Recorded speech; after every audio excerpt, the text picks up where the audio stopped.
Bienvenue dans l'invité du jour. Nous recevons aujourd'hui Madame Martine Inac-Thiolin, conseillère en style, coach mode, conférencière et auteure.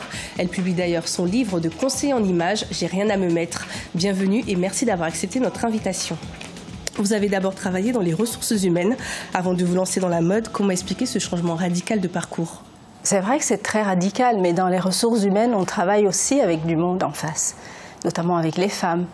Mais en fait, pour moi, ce n'est pas vraiment un changement radical parce que j'ai toujours conseillé, par exemple, mes copines à faire leur shopping, à leur dire ça te va bien et ça un peu moins.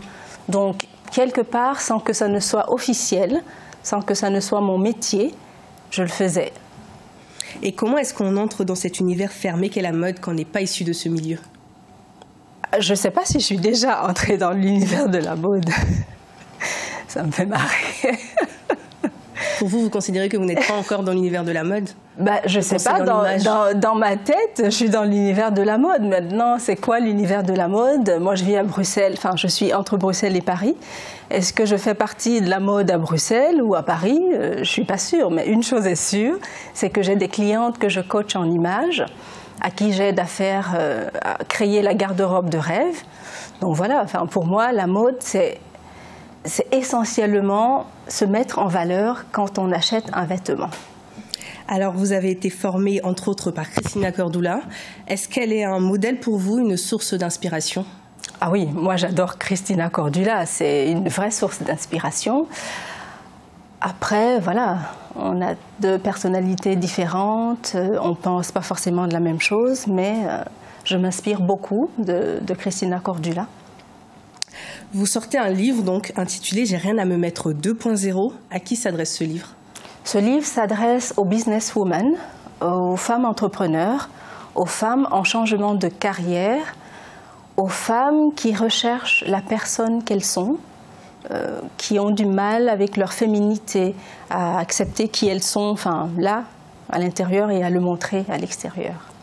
Quel regard portez-vous sur la mode africaine? Alors, je suis très heureuse ces dernières années parce qu'on voit de plus en plus sur les runways défiler des tissus d'inspiration africaine ou ethnique, comme on dit ici. Et ça fait très plaisir, en fait, de voir ça, que de plus en plus, ces tissus-là font partie aussi, enfin, notamment des grands créateurs, comme on a vu, c'était cet été, je crois. Avec Stella McCartney. Tout à fait. Justement, en parlant de Stella McCartney, de tous ces grands créateurs qui utilisent des pagnes africains de plus en plus, certains parlent d'appropriation culturelle, d'autres parlent d'hommage. Qu'en pensez-vous?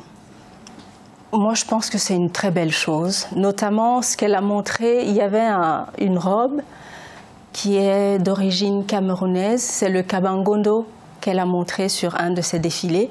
J'étais très fière qu'une grande couturière s'inspire de nos modèles sur ses défilés.